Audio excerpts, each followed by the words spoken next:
Kumusta po mga kalayas? Sa episode na ito po, ako po ay a-arrange po nitong bato na ito. Amama po dati, may naalala po ako dito ay ito po, sharing lang po ulit ano. Si amama po dati, every time na pumupunta po sa ilog, pag uwi po noon, may bit-bit po yun ng mga ganito. Siya po ay pumipili ng mga bato na ganitong may design. Nilalagay niya po dun sa pinakang daanan, simula dun sa bukana ng gate hanggang makarating po dun sa pinakang bahay. Parang ganito po, kung dyan po sa welcome, meron nung yung parang papasok po siya na ano bang tawag dun. Basta po siya ay parang hallway na may mga bato naman po, may mga formation ng bato. Tapos yung ibabaw po nun, may mga nakalagay naman po ng mga halaman o mayroon ding mga paso, o kaya ay kapag wala pong paso, yung baon ng niyog o kawayan, yun po ang pinakampaso na ginagamit. Ayun po mga kalayas, bali normally po yung mga kinukuha po ni amama dati na mga bato, gawa na nakakasama po ako ay siya po ay ang kinukuha yung mga ganito po na palapad. Yan, lapad. Ayan, hindi po yung bilog na bilog ano po, basta po lapad, tapos yung buhay na bato. So ngayon, itong collections po ng mga bato na ito ay galing po dun sa kapitbahay po namin. Gawa ng sila po ay lumipat na.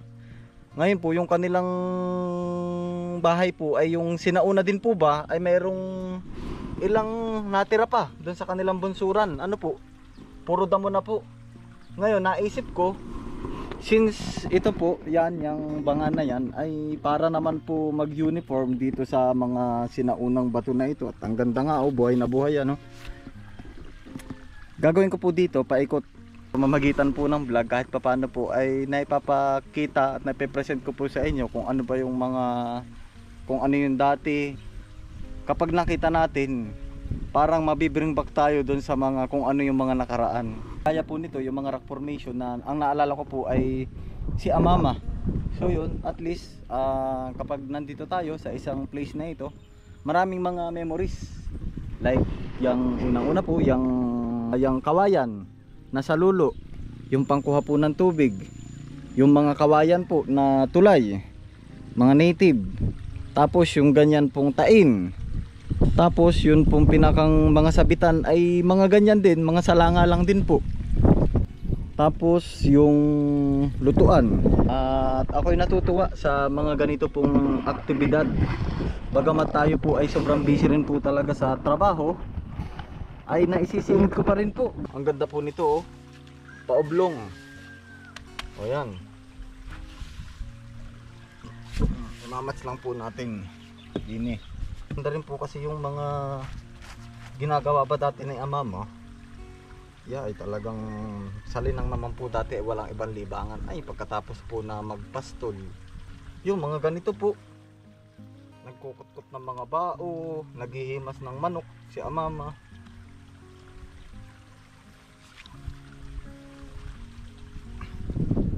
Siguro nga ho mga kalayas, kung napapablog lang yun dati, gawa nang ako pinakakasama kay amama, ay ako'y para din pong si Brent, napakarami po bang tanong, curious na curious sa mga bagay-bagay.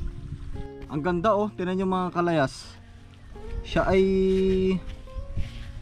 buhay na bato.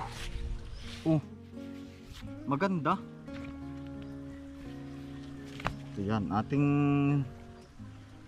sisiksikin ng lupa din sa kabila para siya po ay hindi matumba din sa paloob.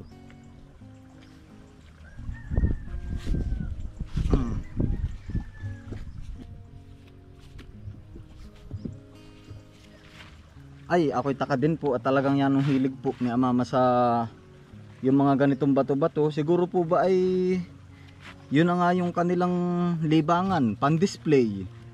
Siyempre wala naman po nung kagaya ngayon na bibili ka na lang ng pan-display. Ay dati po, kung ano lang yung mga nasa bukid na pwedeng mapakinabangan na ikagaganda, yun ang kanilang ginagawa. Papalamanan ko ng lupa din sa loob. Kasi ganun din po talaga yung gawa dati ni amama ay. Nilalagyan po ng mga ganyan.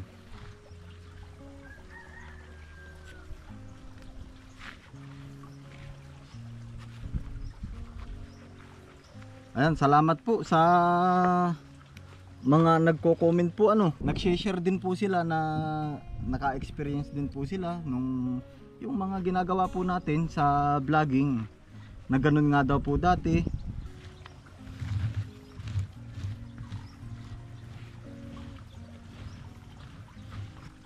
Ayan po, ganyan na po yung mga pang design siguro dati.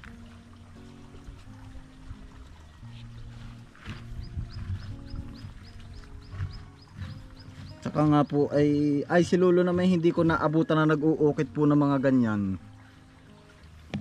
Kasi may mga sinauna rin po na mahilig po mag-ukit ng ganito. Siguro nga po ay kumbaga pag walang gawa, siguro sabihin ay yan. Pagandahan niya, are pare o parang palatandaan na ikay masipag, mautip. Kapag nakapag-ukit ka ng mga bato. Siguro po ay ganun yun. Pa-comment nga po sa nakakaalam. Gawa ng, kaya naman po ako nagtatanong din, ay meron po mga manunood po ba tayo na mayroon po dun siya ay 85 years old na, nagko-comment po sa atin. Imagine po sa edad ko mayroon pong nakakapanood na ganun at sila po ay nakaka-relate, para daw po silang bumabalik dun sa kung ano po yung mayroon dati. I'm just the pieces of the man I used to be.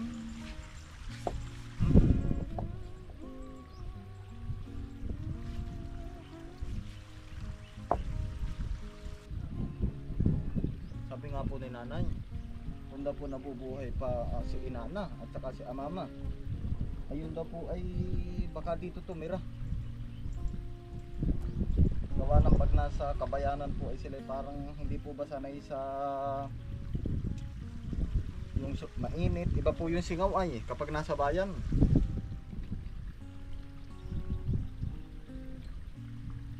Ayan po mga kalayas, nilagyan ko ho ng putik sa likod, dinasi ko para hindi po siya matumba. Matibay naman na po, para lalo po siyang tumibay pag tumigas na po yung putik. Simple lang siyang titingnan mga kalayas pero siya ay magpapabalik sa akin sa mga childhood memories ko. Kagaya po nito, hugasan po natin dyan. Nung makita nga ng inay ay sabi ganyan ganyan yung sa atin dati yung kinainana. Kagaya po nun, hindi ko sinabi kay nanay pero siya mismo yung nagsabi na may ganyan nga na style dun sa kinainana. At saka po yung sa amin din sa area number 3, ganyan din po ang labahan, hugasan ng paa, pangkalahatan po.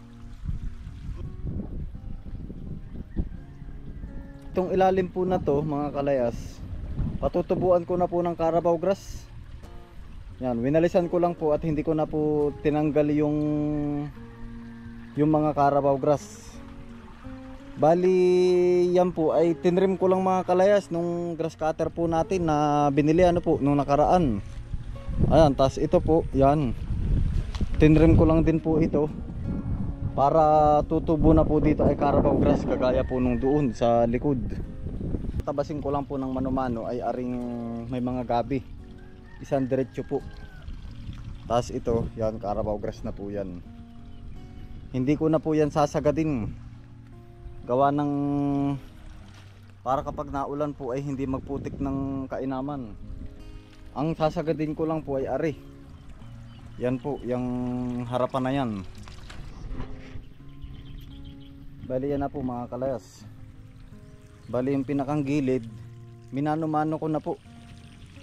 As in totally tinanggal ko po yung mga damo. Tapos ito nilinis ko po aring pinakang kanal. Actually yung kanal na yan hindi ko rin po yan talaga maililipat, gawa ng bago pa po itayo yung kubo ay nandyan na po yung kanal na yan. So ngayon may purpose po kasi yung kanal na yan, kaya hindi rin po talaga pwedeng tanggalin po yan. So lilinisin ko na lang po yan, tapos yung ibang mga kalat po dun na mga kawayan ay liligpitin ko na rin po.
Ayan po mga kalayas, oh.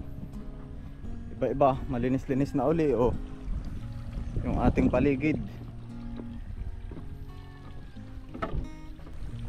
Ikot ko po muna kayo din eh.